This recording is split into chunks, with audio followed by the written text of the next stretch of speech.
programa Saber Direito desta semana é com o professor André Lopes. O curso é sobre direito constitucional. Tem dúvidas sobre o assunto? Mande um e-mail para nós, saberdireito@stf.jus.br. E você também pode estudar pela internet, www.tvjustiça.jus.br. Olá, meus caros amigos. Meu nome é André Lopes, sou professor de Direito Constitucional e estou aqui na última aula do nosso Saber Direito, aqui na TV Justiça, abordando aí os princípios fundamentais e a organização político-administrativa da República Federativa do Brasil. Nós estudamos ao longo dessa semana os princípios fundamentais, os postulados essenciais do nosso Estado brasileiro, aqueles que estão colocados na nossa Constituição lá no título 1, e começamos a compreender a lógica da organização do Estado, entender a dinâmica político-administrativa de nossa República. E agora, estudando de uma forma mais detida o regime constitucional de repartição de competências. Na aula passada, nós falamos da competência da União. Nós nos concentramos sobre os critérios do regime de repartição de competências e tratamos essencialmente das competências da União. Falamos muito das competências materiais, administrativas, competências de execução da União e das competências legislativas dessa pessoa política.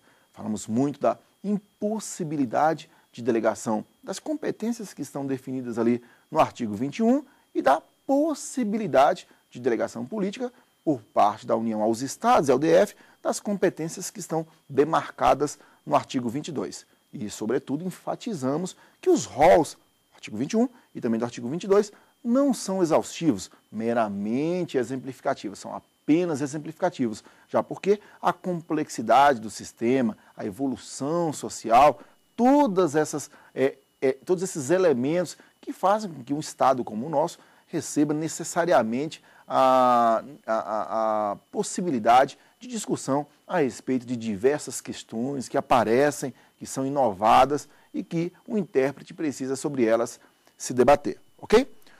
Hoje eu gostaria de tratar das competências dos demais entes da federação. Eu vou falar hoje dos municípios, vou falar dos Estados-membros e vou falar do Distrito Federal. E ao final, tratar das competências comuns administrativas da União, Estados, DF e municípios e tratar da competência legislativa concorrente com suas peculiaridades, ok?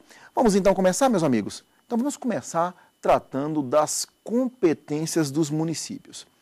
Na aula passada você percebeu que eu enfatizei a competência da União a partir da distinção da predominância do interesse nacional da predominância do interesse local.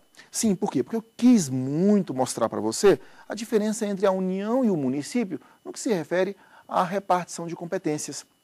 Eu enfatizei muito o interesse nacional como estando associado à competência da União. E, naturalmente, o município seria detentor de uma competência para tratar, para administrar, para legislar sobre questões de interesse local, questões comunitárias, questões que são da realidade do município, aquelas questões que são de interesse de uma comunidade, naturalmente alocada num perímetro territorial significativamente menor. É claro que os municípios, eles são muito diferentes entre si. Nós temos municípios com populações muito grandes, municípios pequenos, outros municípios com um perfil territorial muito vasto, outros municípios com a dimensão territorial extremamente pequena, municípios mais conturbados em questões políticas, outros mais, como posso dizer, já estáveis em questões político-administrativas. Então eles são muito complexos. A realidade municipal, ela não é uma realidade comum. E exatamente por conta disso, merecem uma atenção especial. Mas, sobretudo, é importante que você considere que o município é o ente da federação que enfatiza o postulado da democracia. Exatamente porque, como já disse lá na nossa primeira aula, é no município que você percebe a população mais próxima do poder político, poder legislativo, poder executivo e até o mesmo poder judiciário, que, embora não sendo um poder do município, está ali presente, prestando a jurisdição e muito mais próxima do súdito do Estado, súdito do poder público, ok? Pois bem, então o município, basicamente, ele tem as competências definidas ali no nosso artigo 30. No artigo 30 nós temos ali a competência municipal, associada, como disse, ao interesse essencialmente local. Veja que no artigo 30, lá no inciso 1, ele fala da competência do município para legislar sobre assuntos de interesse local. Basicamente, ali no inciso 1, ele já constrói o critério que delimita a atuação do município, fazendo com que o município trate questões que são de fato de seu interesse, assuntos que são peculiares à sua realidade. Então, nesse caso, a gente poderia considerar que são inconfundíveis as normas regentes da competência municipal, definida no artigo 30, daquelas que são tratadas ali para a União, nos artigos 21 e também 22. Eu quero também deixar claro que, assim como lá no 21 e no 22, o artigo 30 não se revela com um rol exaustivo, com um rol taxativo. Ali, na verdade, nós temos também um rol que é meramente exemplificativo, já porque ali nós temos uma atuação do município que não poderia estar inserida apenas naquele campo de normas. As questões complexas, as novidades, a própria evolução social, a dinâmica financeira, orçamentária, econômica, vai fazer com que nós compreendamos a necessidade que nós temos de adaptar o texto constitucional às novas demandas, fazendo com que esse princípio, basicamente essa construção, esse referencial, esse paradigma para a compreensão nos permita compreender, entender novas questões. O Supremo Tribunal Federal tem sido pródigo no que se refere a decisões judiciais, entendendo competências do município que não estão alocadas ali no artigo 30, mas exatamente porque são relacionadas ao interesse predominantemente local. É o caso, por exemplo, de definição por legislação municipal de tempo de fila em bancos, questão que longe está de versar sobre questão da economia, questões econômicas, questões macro, nesse caso de interesse nacional, mas questões que dizem respeito às peculiaridades locais, isso também valendo para cartórios, não é? Então o Supremo tem enfatizado a necessidade de compreender a lógica do município exatamente associada ao interesse que é essencialmente local, comunitário e bem distinto daquilo que é a competência da União. Importante que você tenha a Constituição em mãos e reforce essa ideia que eu estou te passando para que você entenda a distinção entre aquilo que diz o artigo 30 para aquilo que coloca o artigo 21 e 22. É um artigo pequeno, são poucos os incisos, são 10 incisos que fazem com que você compreenda qual é a dimensão da atuação municipal descrita aí na Constituição Republicana. Vamos dar uma conferida? Pega aí a tua Constituição, por favor, lá no artigo 30. É um artigo pequeno, dá para a gente dar uma olhadinha, diferente do artigo 21 e 22, que não dá para a gente ficar lendo um a um, isso seria extremamente cansativo. No artigo 30 a gente consegue ter essa boa noção. Quando ele coloca no artigo 30 que compete ao município legislar sobre assuntos de interesse local, coloca no inciso 1, eu costumo dizer que ele já definiu o critério para a construção da atuação municipal.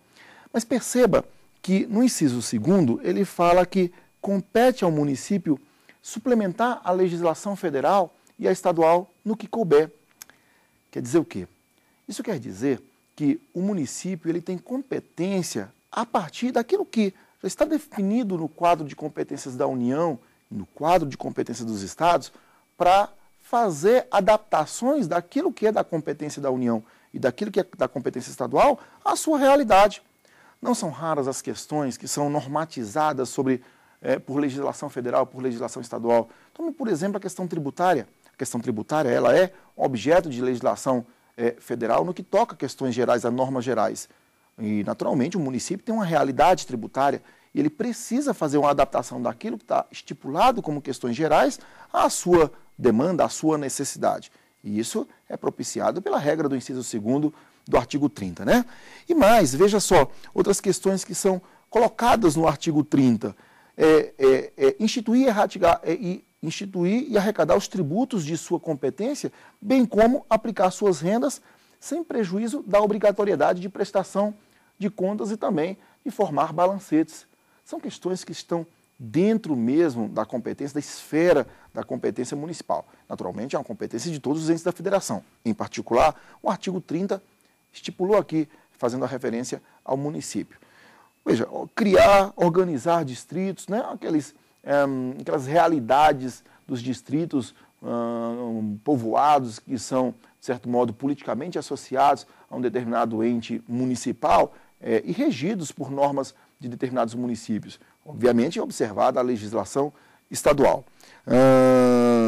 Tratar de questões relacionadas educação infantil, ensino fundamental, o transporte urbano, mobilidade urbana e assim por diante. Então nós temos aqui uma série de incisos, eu tinha falado 10 incisos, na verdade são 9, onde o município trata de questões que são comunitárias, questões dentro do interesse de sua realidade, atendendo às suas peculiaridades. Esse é o interesse municipal e, vamos lá, reforça isso com a leitura do artigo 30, ok? Pois bem. Vamos falar, então, da competência dos Estados-membros, uma competência peculiar, competência que realmente nos exige um pouco de concentração. Ela foi basicamente tratada a partir da lógica do artigo 25, lá no parágrafo 1º. Veja bem, os Estados têm, como a gente já sabe, capacidade de auto-organização, autogoverno, auto-administração e autolegislação. E, naturalmente, são detentores de uma competência que lhes é própria. O artigo 25, parágrafo 1º, basicamente deu a diretriz da competência dos Estados. Delimitou que a competência dos Estados é uma competência residual, remanescente em relação aos demais entes da Federação. A Constituição deixa claro que são reservadas aos Estados as competências que não lhes sejam vedadas pelo sistema. Quando a Constituição diz que são reservadas aos Estados as competências que não são proibidas aos Estados, a eles, ela basicamente está dizendo que o Estado não pode legislar sobre o interesse municipal e também não pode fazê-lo legislar sobre o interesse da União. Então eu poderia concluir, de uma forma extremamente fácil e didática, que o Estado pode legislar sobre aquilo que não é do interesse local e sobre aquilo que não é do interesse nacional.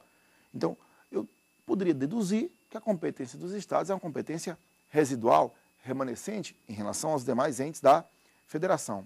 Apurar as competências dos Estados, que cá entre nós não são poucas, é exatamente deduzir esses dois sistemas. Fazer com que o interesse nacional que é da União não pode ser normatizado pelo Estado sob pena de haver uma inconstitucionalidade. Da mesma forma, o Estado não pode se arvorar em tratar de temas que são do interesse municipal, exatamente porque ali também haveria uma inconstitucionalidade. Então, veja que o Estado está basicamente tratado na Constituição com uma competência residual. Essa formatação que o Constituinte deu ao Estado, essa prerrogativa do Estado de agir de modo residual, de agir de modo remanescente, não significa dizer que o Estado estaria privado de competências que a Constituição lhe tenha dado de modo expresso. De fato, a Constituição lhe deu algumas atribuições de modo expresso. Fez isso, por exemplo, eu vou exemplificar de modo rápido, com as questões tributárias lá do artigo 155, dando-lhe competência para legislar sobre certos tributos. Também no artigo 25, ali no parágrafo 2º, no parágrafo 3º, entenda que ali no parágrafo 2º, por exemplo, ali se afirmou que cabe aos Estados explorar diretamente ou mediante concessão os serviços locais de gás canalizado. Ali se afirmou que a competência para legislar sobre esse assunto deveria acontecer na forma da lei, proibindo-se a legislação ao Estado por meio de medida provisória. Apenas abrindo aqui um espaço para essa questão, importante aqui defender que no Estado é possível legislar por meio de medida provisória. Claro, o chefe do Executivo pode sim editar medidas provisórias, naturalmente, naqueles estados onde há previsão na respectiva Constituição Estadual, naturalmente observados os parâmetros constitucionais, as proibições constitucionais com relação às temáticas proibidas ao uso desse instrumento normativo. Agora, veja, serviços locais de gás canalizado, veja, é um tema que o próprio Constituinte conferiu ao Estado e o fez de modo expresso. Então, aquela competência residual, ela se combina com temas que foram reservados aos Estados, mas sim de forma expressa e não implícita, como aquela diretriz do parágrafo 1º que nós acabamos de estudar.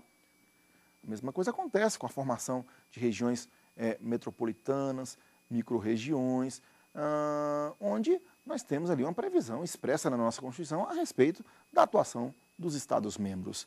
Ora, meus caros, então a gente poderia dizer que, diferentemente do que acontece com a União, onde ali prevalece uma competência expressa, também com o município, onde prevalece uma competência expressa, no caso dos Estados, prevalece uma diretriz, onde nessa diretriz é possível se deduzir que a competência dos Estados é uma competência remanescente, é uma competência residual em relação aos demais entes da federação, sem que se exclua a prerrogativa da Constituição de definir de modo expresso algumas competências estaduais, ok? Então essa é basicamente a marca dos Estados-membros em nossa Constituição. Então vamos lá, a competência da União, definida no artigo 21, definida no artigo 22, formada para definição do interesse nacional.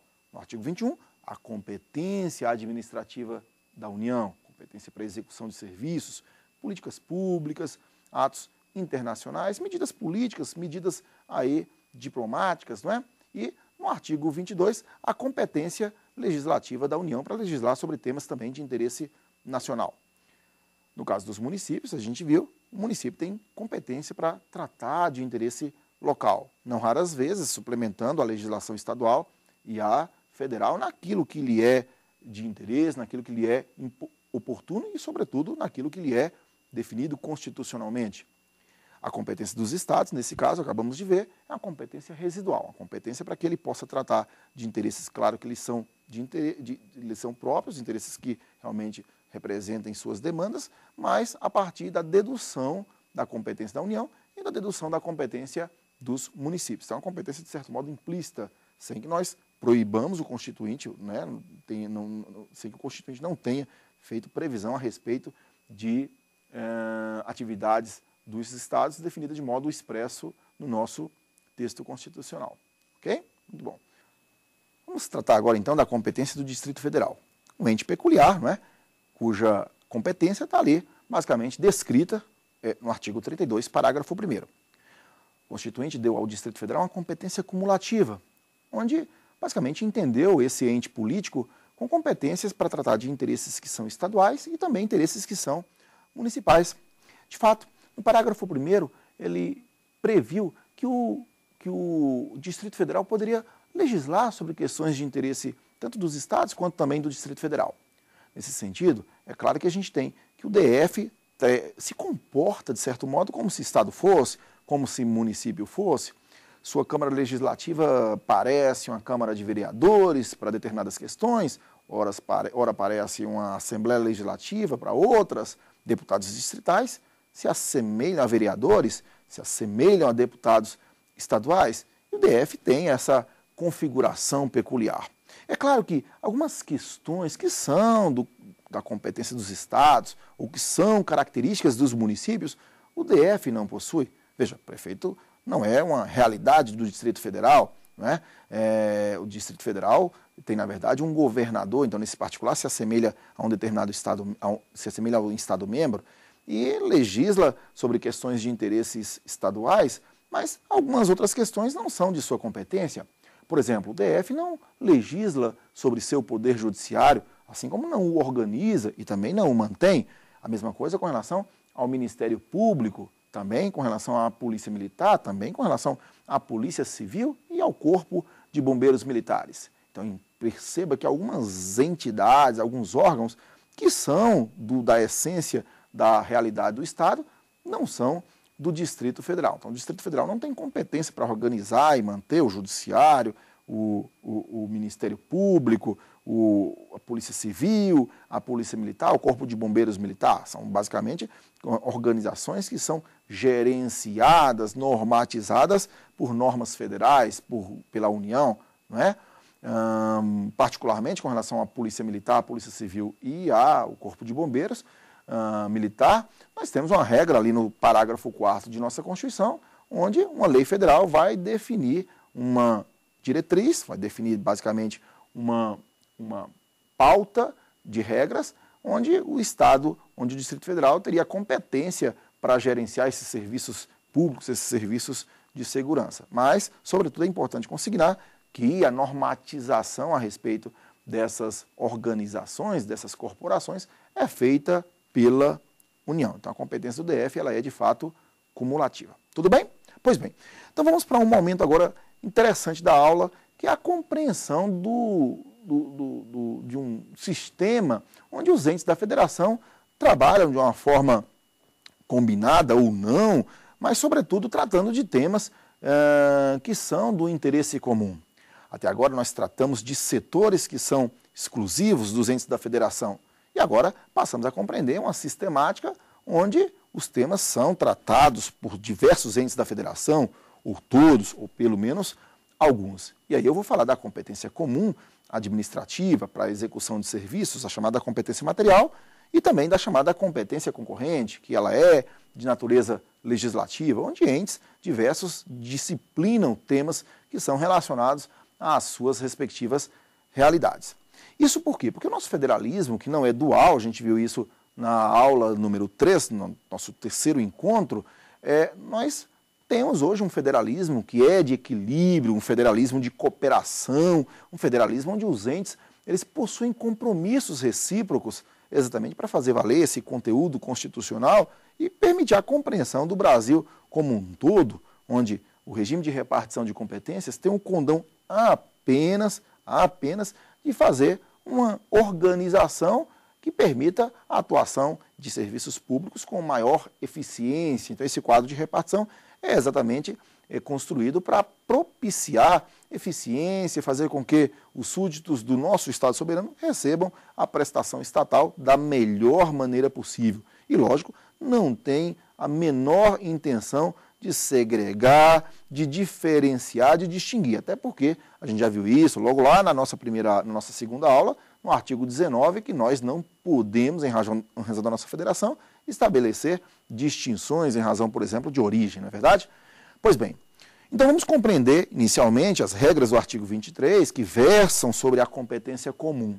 A competência comum, definida ali no artigo 23, que é de natureza administrativa, mostra a União, os estados, o DF e os municípios com a atribuição de prestar serviços públicos de qualidade, normalmente associados a interesses sociais, como é o caso de saúde, a tutela do portador de necessidades especiais, de limitações de alguma natureza, também questões referentes aos cuidados com os documentos públicos, os documentos históricos, os sítios arqueológicos, a dinâmica do meio ambiente, a educação para o trânsito e temas que são afetos às nossas realidades, questões sociais, onde ali não se permite concluir que haja um interesse exclusivo da União, ou mesmo dos estados, do DF, ou mesmo de um município. Não é?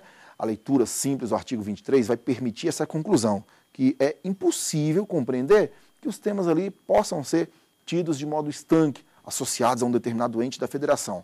Na verdade, o que nós temos é a necessidade da compreensão que esse federalismo de equilíbrio só se aperfeiçoa se houver essa composição, onde os entes da federação combinem atuações ou ajam para fazer face a determinadas demandas a partir de políticas públicas, normas, exatamente para concretizar essas finalidades constitucionais.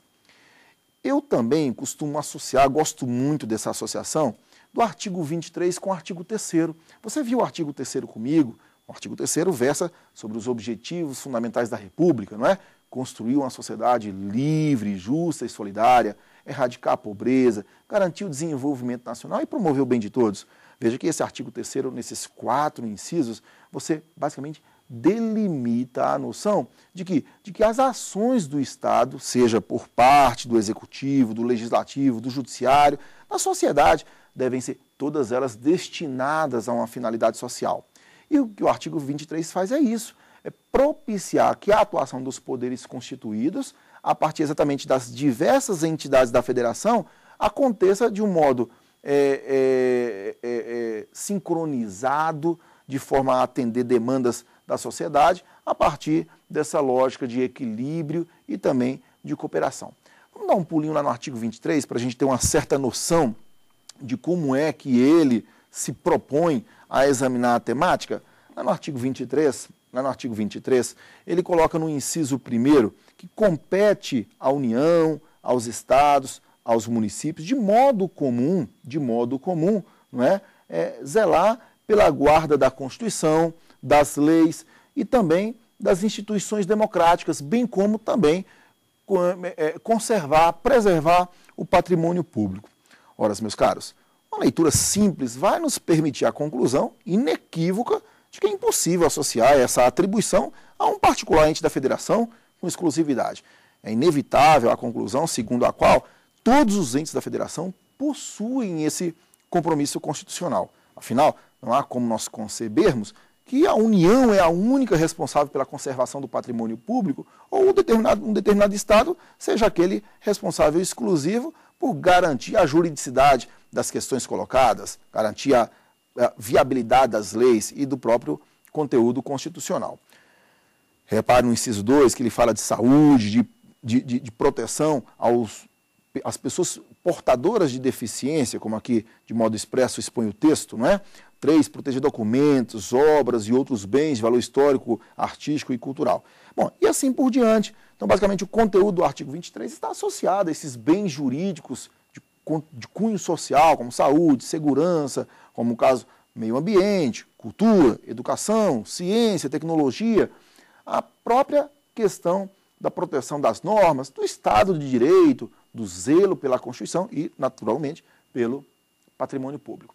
Só arrematando, o parágrafo único desse artigo 23 estipula a necessidade de que, por meio de leis complementares, União, Estados, DF e municípios definam a base de atuação conjunta, a partir, naturalmente, de instrumentos que o próprio direito propicia, como é o caso dos convênios, onde entes da federação, que normalmente são insuficientes para prestar determinadas políticas públicas, fazendo face a certas demandas, conjugadamente possam fazê-lo, né? Demandas de saúde que possam ser tratadas em conjunto por 2, 3 e todos os entes da federação, propicie com maior eficiência a prestação desse serviço público. Então convém você conferir o parágrafo único do artigo 23, que mostra essa necessidade de combinação, de conjugação de interesses por parte de todos os entes da federação. Tudo bem? Ok. Ao lado do artigo 23, nós temos o artigo 24, que trata da competência concorrente. Competência concorrente é, de fato, uma construção constitucional que vai permitir, sim, de modo concreto, de modo prático, a viabilização dessas políticas públicas pela elaboração normativa. Sim, trata-se de uma competência legislativa, uma competência onde União, Estados e DF possuem a atribuição de, por meio de normas, concretizar esses postulados que a gente, inclusive, acabou de ver no artigo 23. Há uma certa simbiose, interlocução entre aquilo que está no artigo 24 e aquilo que está no artigo 23.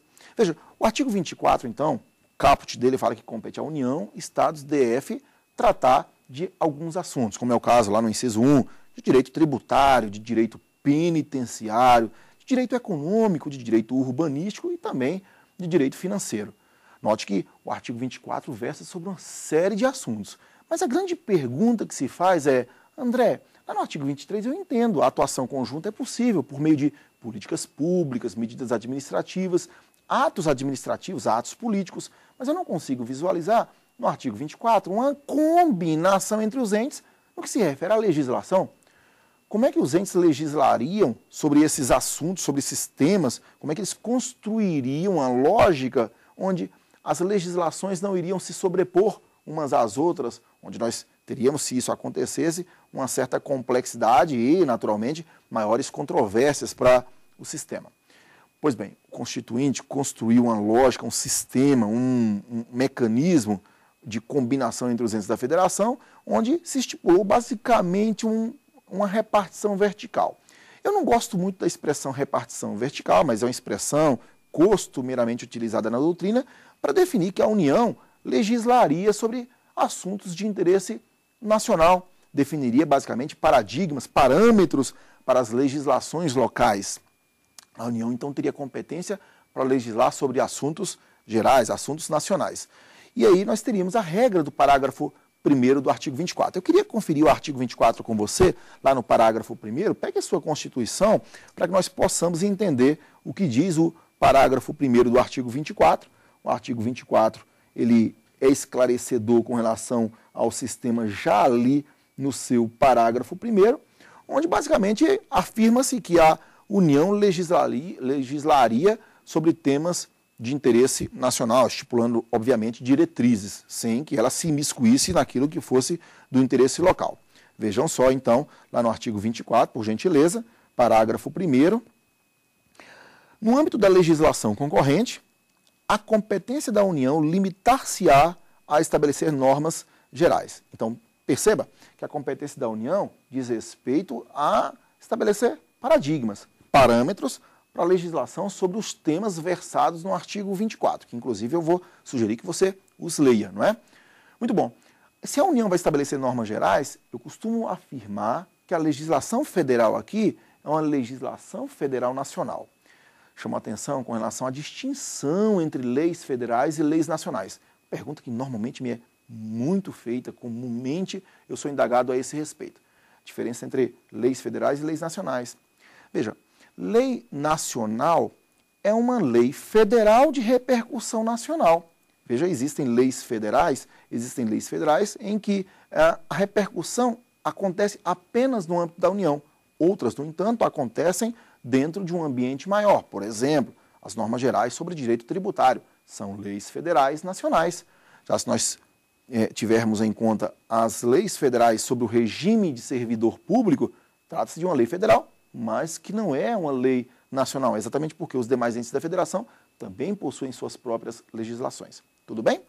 Pois bem, se a União tem a competência para legislar sobre questões gerais, então os estados têm uma competência para tratar de questões de interesses próprios, a chamada competência suplementar. Os estados, então, possuem uma competência suplementar para tratar de suas peculiaridades. Ou seja, a partir da legislação federal, nós temos aí a construção pelo Estado de sua legislação estadual. Então, os estados podem legislar sobre assuntos específicos, assuntos que são de suas realidades. Então, daí a chamada competência suplementar. Ok?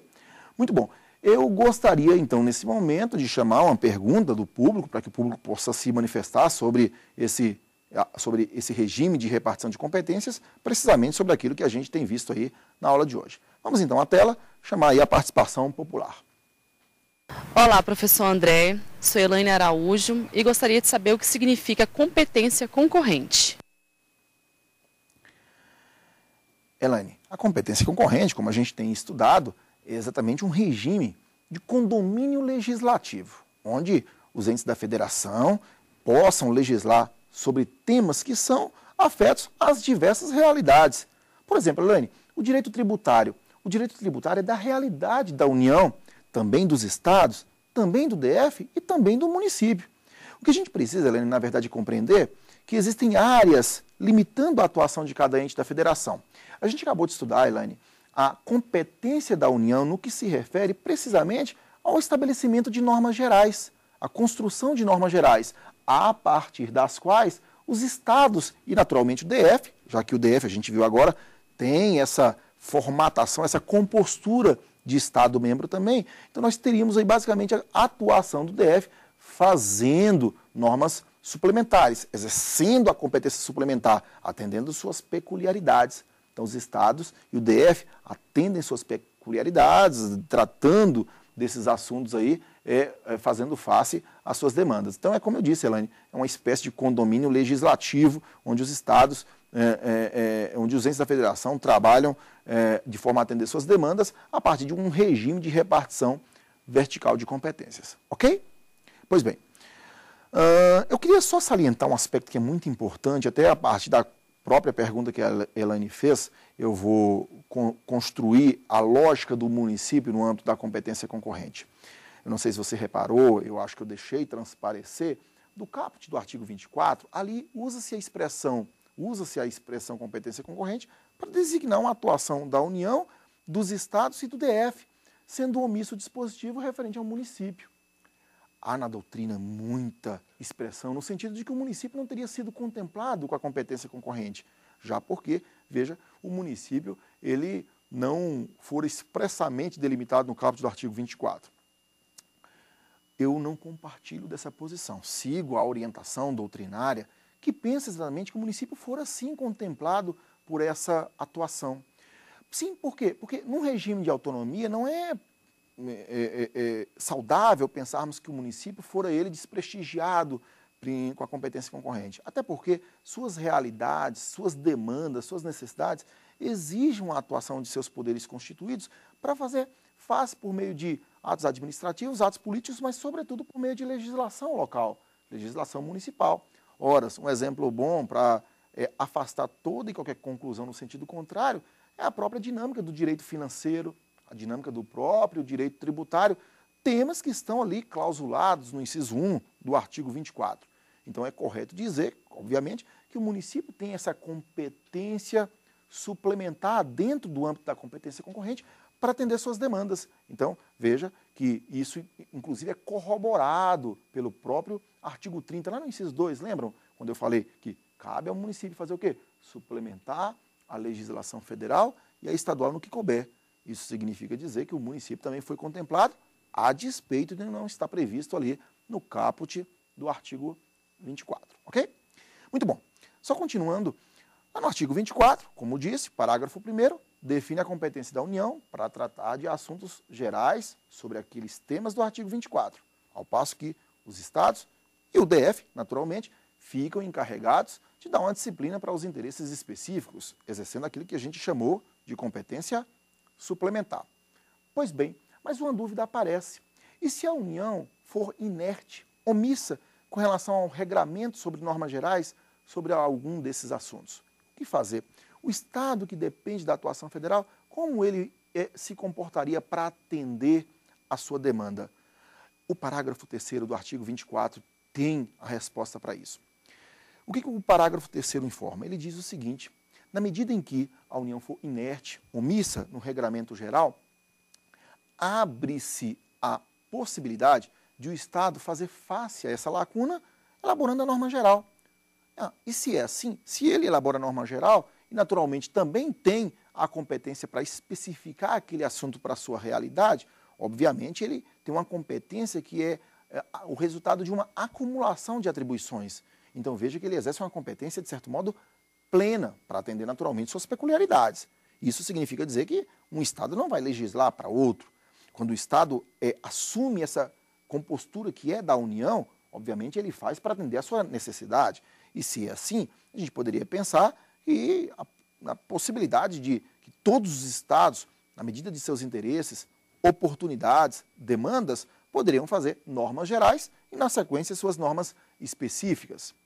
Isso significa que o Estado também detém, então, a chamada competência supletiva. A competência supletiva que é aquela que exatamente faz com que ele se comporte como se a União fosse dentro de seu perímetro de competências, dentro do seu perímetro político, né? Então, o Estado tem, além da competência suplementar, também essa competência que nós vamos rotular, como a doutrina bem faz, de competência supletiva. A jurisprudência também é nesse sentido. Então, nós temos a composição da competência supletiva com a competência suplementar dos Estados, em razão, naturalmente, da omissão da União. É isso que diz o parágrafo 3º. Vamos conferir? Convém a gente dar uma olhada no nosso parágrafo 3º de nosso artigo 24. Dá uma olhadinha na sua Constituição. Veja, olha a regra. Inexistindo lei federal sobre normas gerais, os Estados exercerão a competência legislativa plena para atender às suas peculiaridades. Quer dizer o quê? Que o Estado, então, acumula a competência, nesse caso, competência suplementar, com agora a competência supletiva. Questão de interesse é exatamente saber acerca da possibilidade da União, a destempo, de modo superveniente, elaborar a norma geral. A grande pergunta é, ela está privada dessa atuação? Ela perdeu a sua atribuição, a sua competência por não tê-la exercido num dado momento, num momento oportuno? O Constituinte entendeu que não. O Constituinte entendeu que o ente da federação não perde a sua competência por não tê-la exercido num dado momento. Quer dizer que a competência da União para fazer as normas gerais, ela acontece a qualquer tempo. A União pode muito bem se valer dessa atribuição e fazer a norma geral, ainda que exista uma norma estadual geral versando sobre o assunto, ou seja, ainda que o Estado tenha se valido da competência supletiva e feito face à sua demanda. Naturalmente, a gente tem uma dúvida nesse particular, qual é? Qual seria o impacto, qual seria a consequência do advento de uma lei federal geral, se já existe uma lei estadual geral? Quem responde essa pergunta é o artigo 24, lá no nosso parágrafo 4º, quando se afirma ali que o advento, a superveniência de uma lei federal geral, na verdade, vai promover a suspensão, suspende a lei estadual no que elas forem contrárias, naquilo que elas forem entre si incompatíveis. De fato, se a competência é da União, o Estado há que ceder, e aí, nesse caso, vai prevalecer a norma geral federal, em detrimento da norma geral estadual, ok? Então, vamos lá, só arrematando, a competência, o advento, a superveniência da lei federal geral suspende, e aí eu quero chamar a atenção, não revoga, naturalmente, uma lei federal não tem o condão de revogar uma lei estadual. Isso seria totalmente contrário ao regime de autonomia que nós aqui já construímos e estabelecemos, né? Então, a lei federal geral suspende a eficácia da lei estadual geral, sempre que houver entre elas conflito, colisão. E aí, naturalmente, prevalecerá a norma geral federal sobre a norma geral estadual, ok? Por conta disso, eu queria, a partir dessa abordagem, chamar o público para fazer uma pergunta sobre o tema, perguntas de interesse sobre o assunto, para que nós possamos aí continuar a nossa abordagem, certo? Vamos então ao público, vamos então ao que as ruas possam aí contribuir conosco. Olá, professor André, meu nome é Thiago Ipiranga, eu tenho uma dúvida. No âmbito da competência concorrente, é possível uma relação harmônica entre as leis federais gerais e as leis estaduais gerais? Tiago, na verdade a gente tem que compreender esse sistema e naturalmente imaginar que possivelmente um conflito haveria. A gente já viu, estudamos assim de uma forma extremamente criteriosa, que na eventualidade de um conflito, o Poder Judiciário, na medida em que um Estado acionado para manifestar-se, vai solucionar a contenda e dizer quem é que tem competência para legislar sobre determinado assunto, né? A gente sabe muito bem que os conflitos federativos eles devem ser solvidos no âmbito jurisdicional. Agora, Tiago, o que é importante a gente entender e combinar é que o Constituinte deu uma saída para essa problemática. O que o Constituinte fez, na verdade, foi dizer que o advento, a superveniência da lei geral não vai promover a revogação da lei estadual, até porque não tem competência para isso, mas vai promover a suspensão da lei estadual geral naquilo em que elas forem incompatíveis. Ora, Tiago, se vai haver a suspensão da lei estadual naquilo que elas forem incompatíveis, é natural a compreensão de que se houver uma compatibilidade, ou seja, se a lei federal não tratou de determinado aspecto que foi tratado pela lei estadual, há uma convivência harmônica sim. Ora, se elas não se sobrepõem, se elas tratam de temas diversos dentro de um mesmo conteúdo, há que se entender que o postulado federativo, dentro dessa lógica de harmonia, dentro dessa lógica de equilíbrio, dentro dessa lógica de cooperação, então nós temos que salutar essa convivência harmônica. Ok, Tiago? Ok? Pois bem, feitas essas considerações sobre o regime constitucional de repartição de competências, onde aqui nós estudamos as competências da União, as competências dos Estados-membros, as competências dos municípios, as competências do DF, definimos os critérios que o Constituinte escolheu, definiu para fazer esse regime de repartição, levando em conta, sobretudo, a predominância dos interesses, entendemos as competências da União e distinguimos da competência do município, interesse nacional e interesse local. E vimos que a competência dos estados é uma competência residual em relação a esses dois, e o DF tem uma competência que é cumulativa. Logo na sequência, estudamos a competência comum, onde nós temos uma atribuição administrativa sobre temas, de certo modo, de cunho social, feita pela União, pelo Estado, pelo DF, pelo município, concretizando os postulados, os objetivos fundamentais que estão ali descritos no artigo 3º de nossa Constituição, um verdadeiro regime de federalismo, de equilíbrio, de cooperação entre os entes da federação. E fechamos com a competência concorrente, onde nós temos entes da federação legislando e estipulamos uma espécie de modelo de repartição vertical, onde a União estipula normas gerais sobre os assuntos que estão veiculados no artigo 24, ao passo que os Estados-membros, o DF, tratam de questões específicas para atender suas peculiaridades. Nesse contexto, colocamos o município dentro já de uma posição de vanguarda, diferenciando aí de respeitáveis juristas que entendem no sentido contrário, mas, sobretudo, compreendendo que esses entes exercem a chamada competência suplementar. Vimos também a chamada competência supletiva, onde o Estado-membro, o Distrito Federal, poderiam legislar no lugar da União na medida em que esta fora omissa, na medida em que esta fora inerte no âmbito dos temas do artigo 24 da Constituição.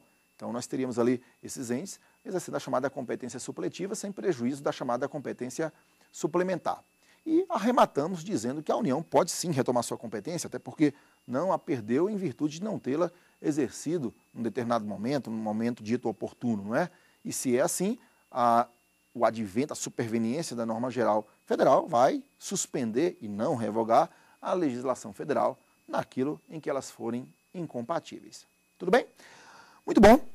Fechamos então o nosso curso de Direito Constitucional no que se refere aos princípios fundamentais e à organização político-administrativa da República Federativa do Brasil. Eu tive a maravilhosa oportunidade de compartilhar com você assuntos que eu gosto muito, assuntos que realmente são de interesses do Estado, dos poderes políticos, das pessoas jurídicas de direito público interno, mas, sobretudo, de interesse social, de repercussão nacional, assuntos que devem ser do conhecimento do jurista, devem ser do conhecimento daquele que vive o Estado profissionalmente, que trabalha para o Estado, que serve ao Estado, daquele que estuda para concursos públicos, daquele que está em casa trabalhando, dando sua força de trabalho para construir essa nossa sociedade a partir dos parâmetros constitucionais. Eu agradeço a todos a participação, agradeço a você a sua audiência e desejo a você bons estudos. E até mais. Tem dúvida sobre o assunto? Mande um e-mail para nós, saberdireito@stf.jus.br. E você também pode estudar pela internet, www.tvjustiça.jus.br.